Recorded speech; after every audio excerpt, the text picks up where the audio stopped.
Luke Thompson, a rugged farmer in rural Oregon, had spent most of his life tending his land, far from the noise and chaos of the city.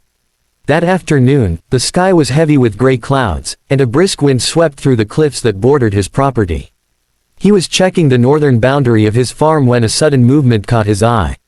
At first, he thought it was just a branch swaying, but then he realized with a shock that it wasn't a branch, it was a person. A woman was dangling precariously from a twisted oak branch, her fingers gripping desperately, her body swaying dangerously over the jagged rocks below. The abyss beneath her yawned wide, the waves crashing against rocks miles below, a terrifying reminder of how fragile life could be.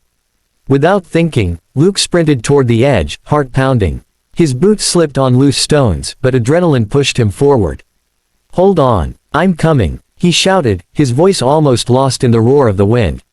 The woman's face turned toward him, wide-eyed and pale, her mouth opening in a silent scream. She was trapped, too terrified to move, too weak to climb. Luke's mind raced. He needed a plan, any plan, before the branch gave way. Quickly, he tied a sturdy rope around a nearby tree and secured it with a knot he had used countless times in his work. Crouching at the edge, Luke tried to calm her with words. "You can do this. Grab the rope. I've got you." His voice was firm but soothing, as if he could transfer his strength through his words. The woman's trembling fingers inched toward the rope, gripping it for dear life. Luke reached out carefully, inching closer, feeling the rocky ground beneath him shift. The wind whipped around them, tugging at his jacket and threatening his balance. Every second was a test of nerve, every movement a calculation of danger and possibility. Finally, she managed to grasp the rope, and Luke felt a surge of relief. "Good. That's it. Hold on tight." Slowly, he began to pull her toward the cliff's edge, his muscles straining against her weight in the pull of gravity. Her legs kicked weakly, and her body shook uncontrollably. Luke kept talking, guiding her every move, careful not to rush, careful not to frighten her further. Inch by inch, he managed to bring her closer, until, with one final heave, he pulled her onto solid ground. Both of them collapsed, gasping for air, hearts racing, hands bruised and scratched. The woman, trembling and covered in dirt, looked at him with a mix of fear, gratitude, and disbelief. Luke brushed her hair from her face, offering a reassuring smile. "You're safe now," he said. And for the first time that afternoon, the wind seemed to calm, the abyss momentarily forgotten, as two strangers shared the fragile relief of survival. Emily sat on the rough grass, still shaking, her fingers brushing against the dirt and small scratches that marked her hands and arms. The wind had calmed slightly, but the cliff still loomed ominously behind them, a silent reminder of how close death had been. Luke crouched beside her, examining her for injuries. "You're lucky," he said gently, his voice calm despite the adrenaline still coursing through his veins. "Those rocks below, one wrong move and—" he shook his head, unwilling to finish the thought. Emily's eyes filled with tears, and she looked down at her trembling hands.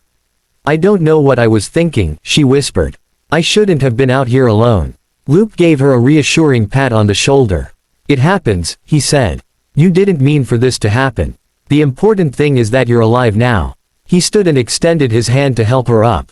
She hesitated for a moment, then grasped it, and with his support, she rose to her feet.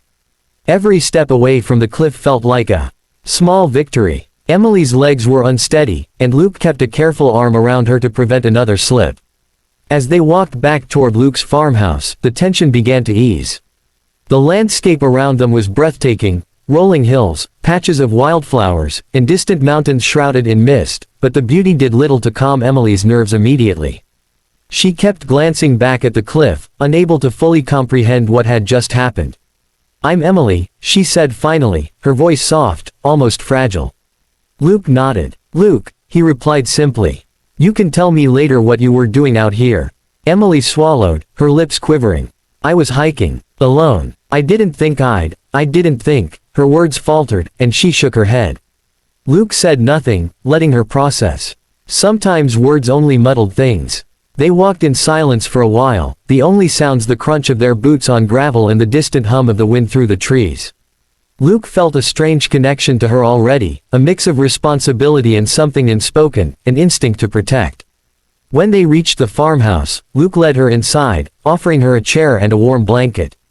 The cozy kitchen, smelling faintly of wood smoke and freshly baked bread, seemed like another world compared to the peril outside. Emily sank into the chair, exhausted, and Luke busied himself preparing a cup of hot tea. As he poured it, he kept glancing at her, noting the bruises on her arms, the dirt in her hair, the way her hands still trembled slightly. "You need to rest," he said softly, handing her the steaming cup. "And eat something. You've been through a lot." Emily accepted the tea with a shaky smile, feeling the warmth seep through her hands. "Thank you," she murmured. "For saving me. I can't even imagine what would have happened." Luke shrugged, brushing it off as if it were nothing, but inside, he knew that moments like these, when life hung by a thread, left marks far deeper than scratches or bruises. As Emily sipped the tea, a cautious trust began to form between them, fragile but undeniable. And though the danger of the cliff had passed, something else lingered, an unspoken bond, a connection forged in the edge of disaster, that neither of them fully understood yet. Emily sat by the kitchen window, watching the late afternoon sun cast long golden streaks across the valley. The warmth from the tea in her hands seeped into her fingers, gradually calming the tremors that had gripped her since the cliffside ordeal. Luke moved around the small farmhouse, tidying up the dishes, but his eyes frequently drifted toward her. There was a quiet tension in the air, not of fear, but of curiosity, of something unspoken hanging between them. After the terrifying moments outside, this calm felt almost surreal. "You must hike a lot," Luke said casually, trying to bridge the silence. "I see people around here sometimes, but it's rare to find someone out this far, especially alone." Emily nodded, staring into her cup. "I like being out in nature," she admitted softly. "It clears my mind. I didn't expect, well, that," she added, glancing toward the window at the cliffs looming in the distance. Her voice faltered, and she sighed. "I'm not usually that reckless. I just slipped, and everything went wrong so fast." Luke sat down across from her, leaning forward with his elbows on his knees. "You know, you were lucky," he said, choosing his words carefully. "Most people wouldn't survive that drop. I mean, you were hanging over a cliff. That takes courage, or maybe just dumb luck." Emily chuckled faintly, the first sound of lightness since the fall. "Maybe a little of both," she said. Her eyes met his, and for a moment, the weight of the day lifted slightly. Curiosity got the better of her. And she asked, "So, Luke, how often do you get to be a hero?" Luke laughed, a low, easy sound. "Not often," he said. "I just happened to be in the right place at the right time." Honestly, anyone would have done the same. Emily studied him for a moment. There was something genuine in his voice, something steady that made her feel safer than she had in hours. The sun continued to dip behind the distant hills, casting a warm glow across the wooden walls of the farmhouse. Luke offered her a plate of bread and cheese he had prepared, insisting she eat. Emily picked at it, still shaken but slowly finding comfort in the simple domesticity of the scene. Conversation began to flow more easily, the kind of small talk that heals tension, that makes strangers start to feel familiar. She told him about her love for hiking and photography, and he shared stories of growing up on the farm, of storms survived and livestock saved. As twilight approached, the world outside turned soft and purple, and the earlier terror seemed like a distant memory. Emily realized that for the first time that day, she felt safe, not just physically, but emotionally. There was a bond forming, fragile but undeniable, built on trust and shared experience. Luke, too, sensed it, a connection deeper than simple gratitude. When Emily finally stood to leave the table and stretch, she found Luke's eyes following her, not in judgment but in quiet admiration. Both of them understood, without saying it, that this day had changed something in their lives. The near tragedy had created an invisible thread linking them, a promise of trust, understanding, and perhaps something more. And as the evening settled around the farmhouse, they both felt it, the strange, thrilling beginning of a story neither had expected to be a part of. As night fell over the Oregon Valley, the farmhouse glowed warmly against the cool darkness outside. Luke lit a lantern, its soft light casting gentle shadows across the wooden walls. Emily sat on the couch, wrapped in the blanket he had offered, her eyes tracing the familiar outlines of the room. The cliff and the near-death experience felt like a distant nightmare now, replaced by the strange comfort of safety, warmth, and human connection. For the first time that evening, she allowed herself to relax completely. Luke brought over a small plate of freshly baked cookies. "You need to eat," he said with a gentle smile. Emily accepted one, savoring the simple sweetness, and found herself smiling back. The tension of the day slowly melted away, replaced by an easy companionship neither had expected. They began to talk quietly, sharing more personal stories. Emily spoke of her childhood in Portland, of adventures that had led her to love the outdoors, and of a life often lonely despite the beauty she sought in nature. Luke, in turn, told her about the farm, the quiet satisfaction of tending the land, and the simple joys that grounded him. As they talked, Emily realized how safe she felt in his presence, not just from physical danger, but from the unpredictability of life itself.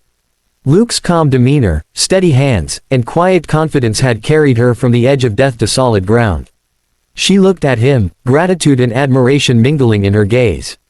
"You saved my life today," she whispered softly. "More than that," Luke replied, his voice low but firm, "I think we saved each other in a way. You reminded me, life isn't just work and routine. It's fragile. And sometimes, it brings the right people at the right time." The lantern flickered, casting a warm glow over their faces. Silence fell for a moment, but it wasn't uncomfortable, it was the kind of silence that spoke volumes. Emily's hand brushed against Luke's as she reached for another cookie. Neither pulled away. A gentle understanding passed between them, unspoken yet undeniable. They had been strangers hours ago, and now, circumstances had intertwined their lives. The ordeal had left them vulnerable, but it had also created trust, respect, and something far more profound, a shared acknowledgement of life's fragility and beauty. Later, as Emily prepared to rest for the night, Luke showed her to a guest room in the farmhouse. The bed was simple but comfortable, and the soft lamplight made the room feel inviting. Before leaving, he paused at the doorway. "Rest well," he said, his voice sincere. "You've been through a lot today. Tomorrow will be easier, I promise." Emily nodded, a small smile curving her lips. "Thank you, for everything," she replied, feeling the weight of his words, and his presence, in a way she hadn't expected. As she lay down, Emily reflected on the day's events. What had begun as a terrifying accident had transformed into a story of courage, human connection, and unexpected intimacy. Outside, the wind whispered through the trees, but inside, the warmth of the farmhouse and the memory of Luke's steady hands and kind eyes created a safe haven. Life was unpredictable, dangerous, and fleeting, but it could also bring unexpected moments of trust, gratitude, and perhaps even love. And Emily, for the first time that night, allowed herself to hope.